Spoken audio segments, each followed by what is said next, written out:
नमस्कार. गेल्या काही दिवसांपासून झी मराठीवर पारू ही मालिका सुरू झाली आहे. ही मालिका सुरू होताच सर्व प्रेक्षकांच्या पसंतीस उतरली. ही मालिका सध्या TRPच्या टॉप 15च्या यादीत पाहायला मिळते. मालिकेमध्ये पारूसोबत लग्न करण्यासाठी अजय तयार झालेला असतो. नुकतंच मालिकेमध्ये त्याची एंट्री झालेली आहे.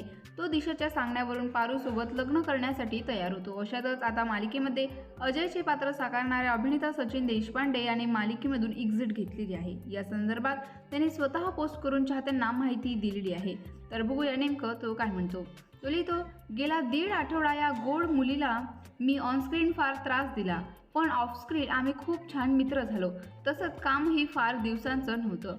पण जे काही उपद्व्याप करायचे होते त्यासाठी शरयूने कम्फर्टेबल असणं फार गरजेचं होतं, पण उलट तिनेच मला कम्फर्टेबल केलं. शरयू, बघ मी सगळं चांगलं बोललो आहे तुझ्याबद्दल. आता तरी ल्युडोमध्ये चिटिंग करू नकोस. आता नवीन काम, नवीन भूमिका घेऊन लवकरच येतो तुमच्यासमोर. सगळ्यांना खूप खूप प्रेम. अभिनेत्याची ही पोस्ट सध्या सोशल मीडियावर प्रचंड व्हायरल झाली आहे. तसेच तुम्हाला जर हा व्हिडिओ आवडला असेल तर व्हिडिओला लाईक करा, चॅनलला शेअर करा, सबस्क्राईबचे बटन दाबायला विसरू नका. धन्यवाद. नमस्कार. जवळपास 30-35 वर्षांपूर्वी दूरदर्शनवर प्रसारित झालेली रामायण ही मालिका प्रचंड गाजली. विशेषतः राम आणि सीतेच्या जोडीला प्रेक्षकांनी अक्षरशः आपल्या हृदयात स्थान दिले. या मालिकेत प्रभू श्री रामचंद्रांची भूमिका साकारणारे अभिनेते अरुण गोविल तर सीतामातेच्या भूमिकेत अभिनेत्री दीपिका चिखलिया यांनी त्याकाळी प्रत्येक घराघरात मनामनात रामसीता म्हणूनच विशेष जागा पटकावली होती.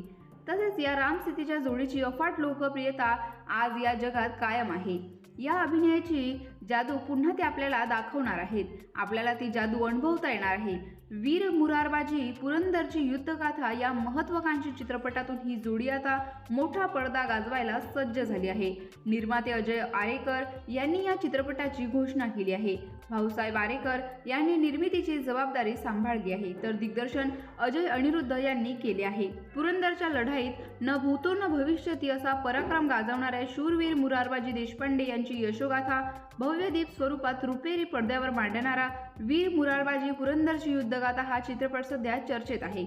आजच्या पिढीला आपल्या स्वराज्याचा प्रेरणादायी इतिहास बघता यावा यासाठी ऑलमंड्स क्रिएशन व AA फिल्म्स यांनी चित्ररूपी चळवळ उभारली आहे. वीर मुरारबाजी चित्रपटात शूरवीर मुरारबाजी देशपांडे यांच्या भूमिकेत अभिनेता अंकित मोहन दिसणार आहे. उच्च निर्मिती मूल्य, दर्जेदार तंत्रज्ञान आणि त्याला असलेली उत्तमोत्तम कलाकारांची जोडी यामुळे चित्रपटाविषयी उत्सुकता कमालीची वाढलेली आहे. नमस्कार. महाराष्ट्राचा अत्यंत लाडका विनोदाचा बादशाह अर्थात डॉक्टर निलेश साबळे हे आता आणखीन एक नवा कोरा कॉमेडी शो घेऊन येत आहेत. हसताय ना, हसायलाच पाहिजे असं या कॉमेडी शोचं नाव असून यातून निलेश साबळे, भाऊ कदम आणि ओमकार भोजने प्रेक्षकांच्या भेटीस येत आहेत. तर हा कार्यक्रम कधी आणि कुठे सुरू होणार आहे हे जाणून घेऊया. नुकतंच या कॉमेडी शोचा प्रोमो प्रदर्शित करण्यात आला. कलर्स मराठी वाहिनीवरील हा विनोदाचा ॲटम बॉम्ब आता 27 एप्रिलपासून सुरू होणार आहे. शनिवार आणि रविवार रात्री 9 वाजता हा कार्यक्रम आपल्याला पाहायला मिळणार आहे. डॉक्टर निलेश साबळे आणि भाऊ कदम यांनी आपल्या बहारदार विनोदाने अवघ्या महाराष्ट्राला हसवलं. केवळ महाराष्ट्रातच नाही तर जगभरात त्यांचे चाहते आहेत. तर ओमकार भोजनेही आपल्या खास शैलीमुळे प्रेक्षकांचा लाडका झाला. आता विनोदाचे हे 3 हुकुमी एकत्र येऊन पुन्हा एकदा नव्या जोशात, नव्या जल्लोषात प्रेक्षकांना खळखळून हसवायला येत आहेत. त्यामुळे विनोदाचा हा डोस, पॉवरबाज डोस घेण्यासाठी सज्ज रहा.